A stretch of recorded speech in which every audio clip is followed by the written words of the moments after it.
Hello good morning everyone. Then I hope आप सभी लोग ठीक होंगे। तो बात करते हैं आज के टॉपिक पे। जैसा कि आप सभी को मालूम है, इस टाइम हम अपने फर्स्ट ईयर का 6 पेपर कवर कर रहे हैं। तो 6 पेपर में हम लोग अपना 4 यूनिट ऑलमोस्ट कंप्लीट कर चुके हैं। 1.5 कंप्लीट हो चुका है। देन हम 5.1 कंप्लीट हो चुका है।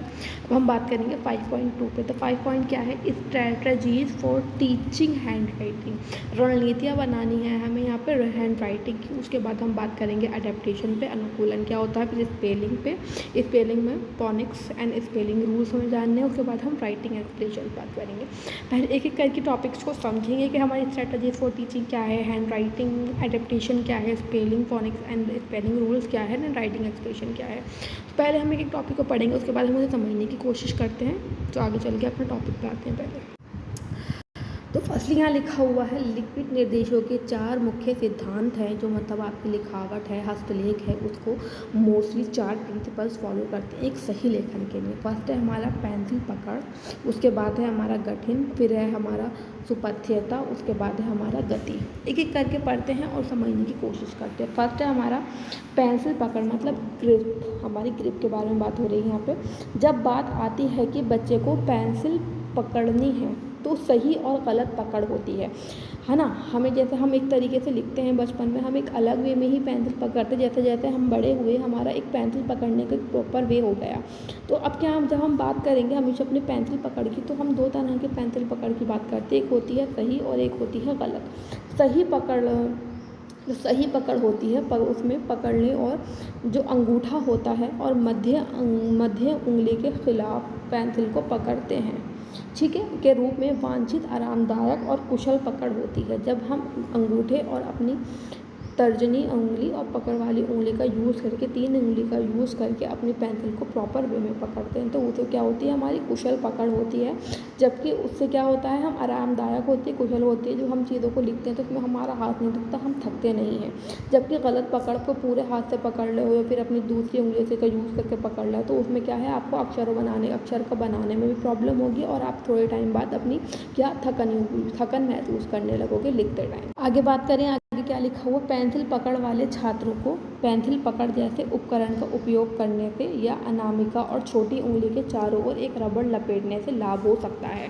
बेसिकली यहाँ बात की जा रही है उन बच्चों की जिनका फाइन मोटर, जो पेंसिल पकड़ने की हमारी ग्रिप होती है वो ख़राब होती है। तो उन बच्चों के लिए हम किस तरह से चेंज करके आरामदायक बच्चों को पेंसिल पकड़ने में यूज़ कर सकते हैं। तो यहाँ लिखा हुआ है, जैसे पेंसिल का उपयोग करने में किसी को समस्या है ना, तो वो क्या अपनी अनामिका उंगली और जो छोटी उंगली के चारों ओर क्या है, एक रबड़ लपेटने से लाभ हो सकता है। क्या है वो, अपनी ही उंगली पर क्या है, रबड़ लपेटने, अगर उन्हें पेंसिल पकड़ने में दिक्कत हो रही है तो बहुत ख़तरनाक है नहीं है।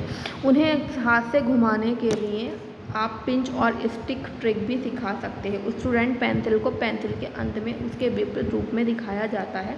पिज़्ज़ा और स्टिक के बीच में पेंसिल को पिन किया जाता है और पेंसिल को सही स्थिति में पिन किया जाता है। यहाँ बच्चे को पेंसिल में किस हमें रोटेशन में पकड़ना है, उसे किस तरह से घुमाना है, क्या उसके यूजेस हैं वो बताए जा रहे हैं। ठीक है, तो ये था हमारे ग्रिप के बारे में। अगर बच्चे की ग्रिप ठीक नहीं होगी पकड़ने वाली, तो बच्चे की जो लिखावट है वो ठीक प्रकार से नहीं होगी। आगे बात करते हैं हम अपने सेकंड वाले पोर्शन की। वो क्या है, गठन, मतलब फॉर्मेशन इंग्लिश में बात करें तो कि एक छात्र अक्षर को कैसे बनाता है।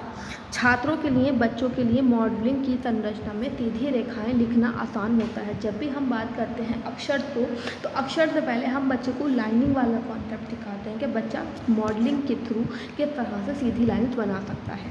इसलिए छात्रों को छोटे आकार के मॉडल में से पहले बड़े मॉडल में लिखना सिखाया जाना चाहिए। जो भी आपके पास बच्चे को लिखने का मटेरियल है, उसमें आप छोटे अक्षरों का यूज़ ना करके सबसे पहले बड़े मॉडल्स का यूज़ करें, ताकि बच्चों के लिए वो स्टार्टिंग वाला पॉइंट है, फॉर्मेशन का पॉइंट है, तो वो बच्चों के लिए ईजी होगा बड़े वे में लिखना, जिससे विकासात्मक रूप से समानता होती है। जिससे मतलब जो भी बच्चे का डेवलपमेंट टाइम चल रहा है, उस टाइम दौरान बच्चा चीज़ों को अच्छे से लर्न कर सकता है। बाद में उस चीज़ को जब वो बड़ा लिखता है तो छोटे फॉर्म में भी बच्चा उस चीज़ को करने के योग्य हो जाता है। आगे बात करें क्या लिखा है। यह महत्वपूर्ण है कि हस्तलेखन निर्देशों को धार्मिक निर्देशों के साथ जोड़ा जाए और जैसे जैसे छात्र अक्षर पढ़ना सीखता है उन्हें कागजात से भी सीखे हुए छात्रों को भी सीखना और अभ्यास करना सिखाएं। कि मतलब जो भी हम बच्चों को निर्देश दे रहे हैं लिखने के लिए, जैसे बच्चा छात्र अपने अक्षरों को पढ़ना सीखता है उसी प्रकार से उसके हाथ में कॉपी दे दें, कागजात दे दें, जिससे बच्चा क्या है उसको पढ़ने के साथ साथ उसको लिखने का भी अभ्यास करना स्टार्ट कर दे। हस्तलेखन और श्रुतलेख संकाय किसी भी बहुसंवेदी ध्वनि विज्ञान उद्देश्य कार्यक्रम की सूची है, क्योंकि विद्यार्थियों को प्रमाण पत्रों से प्रशिक्षित करने के लिए लगातार अभ्यास करने की आवश्यकता होती है। जब भी आप बच्चों को कुछ लिखाएंगे फिर बच्चों को आप डिक्टेट करेंगे तो आप बच्चे को क्या करें उस चीज़ का हमें अभ्यास कराना होगा, तभी बच्चा मतलब कि लगातार ट्रेनिंग के बाद उस चीज़ को करने के योग्य होगा। अब कुछ कुछ अक्षर जो होते हैं वो सिमिलर दिखाई देते हैं, जहाँ बच्चा भ्रमित हो जाता है कि यार कंफ्यूज हो जाता है चीज़ों को लेकर। तो अगर हम बात करेंगे अपनी स्मॉल अल्फ़ाबेट्स की कि आपका जो बी है और डी है, वो बच्चा इस चीज़ में अक्सर कंफ्यूज होता है, पी में और क्यू में कंफ्यूज होता है। तो हमें बच्चों को लिखने के वे में इस चीज़ को दिखानी होती है कि जो आपका बी है, यहाँ पर लिखा ना कि उदाहरण के लिए बी ऊपर से शुरू होता है, आपको एक्सप्लेनेशन देकर बच्चों को चीज़ें स्टार्ट करनी पड़ेंगी। बी जो है वो हमेशा आप ऊपर से स्टार्ट करोगे और जो आपका डी है वो आप बीच से स्टार्ट करोगे, यही फॉर्मेट है ना। ये लिखा हुआ है। इस पोर्टफोलियो के लिए मोटर वाहन पैटर्न को आंतरिक बनाने से अधिक निर्माण पहचानने में मदद मिलती है। अगर आप बच्चों का इस तरह से चीज़ों को एक्सप्लेन करोगे किस वे में हम उस चीज़ को लिखते हैं तो शायद में भी ज़्यादा से ज़्यादा बच्चे का जो भी कन्फ्यूज़न है वो कन्फ्यूज़न दूर हो जाएगा। जैसे यहाँ पे पी है, पी हम ऊपर से हम पी क्या करते हैं, हम पी ऊपर से पहले सीधा लेखा बना के स्टार्ट करते हैं और क्यू जो है पहले उसका होल्ड बनेगा उसके बाद वो नीचे को जाएगा। तो इस वजह से हम जो हमारे राइटिंग के स्ट्रेटजीज है उसमें हम इस तरह से बच्चों का यूज़ करके बच्चों जो भी चीज़ों में कंफ्यूज हैं उस चीज़ों को हम बच्चों को कन्फ्यूज़न से निकाल सकते हैं और बच्चा ईज़िली चीज़ों को लर्न कर सकता है। आगे बात करें क्या लिखा हुआ है यहाँ। सुपाठ्यता मतलब लीजिबिलिटी। बेसिकली जानते हैं लीजिबिलिटी होती क्या है। तो सुपाठ्यता को प्रभावित करने वाला एक महत्वपूर्ण कारक शब्दों के बीच अंतर है। क्या है? शब्दों के बीच अंतर है। छात्रों को शब्दों के बीच उंगली की जगह का उपयोग करने के लिए अनुपातिक रूप से उपयोगी है। पेंसिल छात्र अगला शब्द से पहले एक शब्द के बाद पंक्ति पर अपनी ताकत पर उंगली रख सकते हैं। मतलब बीच में किस तरह से गैप देना है शब्दों के, है ना। जैसे हम लिख रहे हैं यहाँ पे कि एक, तो हम भी कुछ बच्चे क्या होते हैं उस चीज़ को बीच में उसकी गैप ना देके वहीं लिखना स्टार्ट कर देते हैं। बट हमें बच्चों को ये चीज़ सिखानी है। अगर हमने यहाँ पे कुछ लिखा है, हम अपनी एक उंगली के बराबर वहाँ पे गैप देंगे, उसके बाद हम दूसरा शब्द लिखेंगे। सुपाठ्यता लीजिबिलिटी हमारी यही है। आगे बात करें क्या लिखा हुआ है। पेसिंग। पेसिंग में क्या होता है, यदि छात्र पेंसिल पकड़ का उपयोग कर रहे हैं और पेंसिल को सही ढंग से बना रहे हैं तो यह अक्सर पेसिंग को किसी भी चुनौती का हल कर देगा। अगर बच्चे के अंदर पेंसिल को पकड़ने की और उसको मतलब शार्प करने की एबिलिटी है तो वो जो भी पेसिंग से रिलेटेड प्रॉब्लम है सबको सॉल्व कर सकता है। गति को देखने के समय पर विचार करने के लिए एक अन्य कारक ट्रेस है। छात्रों को पतले समय के पेंसिल को कागज़ पर बहुत जोर से नहीं दबाना चाहिए।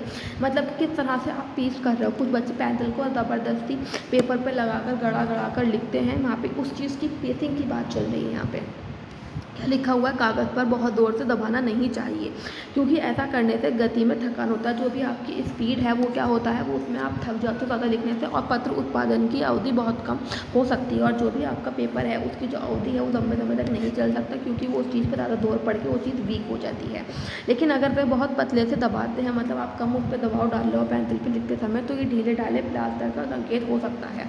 छात्रों की विभिन्न प्रकार की लिपस्टिक, मार्कर, छोटी पेंसिल के व्हाइट बोर्ड पर प्लास्टर आदि के नाम से नामांकन के लिए करें ताकि उन्हें नया बनाने में मदद मिल सके, ताकि वह जोरदार पेंसिलें हैं। ताकि मतलब इस तरह की चीज़ों का आप यूज जो है थोड़े कम हाथ से, मतलब कम फोर्स के साथ करो ताकि वो चीज़ें की लंबी एज हो और आपकी गति भी है वो थके ना, जिस कारण हम इस चीज़ प्रक्रिया को पेसिंग बोलते हैं। तो हमारा जो अब हमने बात करी थी अपने strategy of teaching hand writing, तो कि हम किस तरह से हमारे सिद्धांत लिखने के, तो हमारा फर्स्ट हमारा पेंसिल पकड़ लेगा, है ना। फिर था हमारा हम किस तरह से चीज़ों में गैप देते हैं, लेजिबिलिटी का। फिर था हमारा पेसिंग का, बीच में सॉरी मैं अभी एक भूल रही हूँ, तो मैं अपना गठन फॉर्मेशन को भूल गई थी। तो ये हमारे 4 सिद्धांत हैं, किस तरह से हम हैंड राइटिंग, एक प्रॉपर हैंड राइटिंग इस सब चीज़ों सिद्धांतों पे बेसिस होती है कि बच्चा किस तरह से चीज़ों को लिखता है। तो ये मेरा टॉपिक था। बेसिकली टॉपिक पर आने की सीधा बात करते हैं, क्या लिखा हो कि हमने बात करी थी strategy of teaching hand writing. तो इसके 4 सिद्धांत प्रिंसिपल थे, उन 4 सिद्धांत प्रिंसिपल को हमने पढ़ा है और उसको समझने की कोशिश की। देन आई होप आपको चीज़ें समझ में आई होंगी। अब हम बात करेंगे एडेप्टेशन स्पेलिंग्स वगैरह के बारे में। तो वीडियो हमारा मे बी 9 मिनट का 10 मिनट का हो जाएगा, तो हम इसमें नेक्स्ट वीडियो में इसे ऐड करेंगे और उस चीज़ को आपस में कनेक्ट करेंगे। Then thank you for watching my video.